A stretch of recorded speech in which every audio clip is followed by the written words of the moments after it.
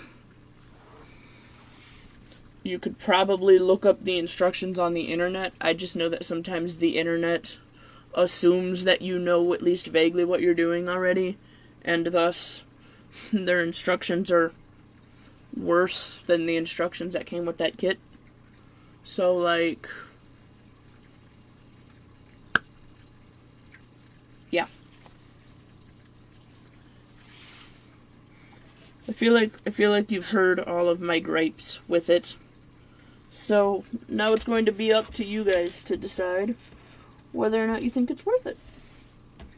I'm just here to show you the craft and also try something new, because I had never done a Dreamcatcher before. And now now that number has gone from 0 to 2. And see, the good news is that I feel like doing... So the thing that I will say about this kit is I feel like doing that kit and having the instructions, even if they weren't complete, did give me enough confidence to go and try to figure out how to do it myself. The problem that I have with it is that, again, it didn't include how to finish the things. And thus, if you wanted to do a Dreamcatcher that went all the way into the middle, it doesn't include in any way for you how to accomplish that. And I feel like for the same price, they could have very easily just included the ability to do a third Dreamcatcher and covered that base. But yeah. There we are. There it is. There are feather bits everywhere. I get to now clean all of that up. You guys can let me know in the comments if you think it was worth it. I think that it depends entirely on if you already know what you're doing, at least vaguely, and 2, how much you find it for, and 3, if you're good at looking at instructions and adding to them as needed in order to make it function correctly. So that's that. Toodaloo.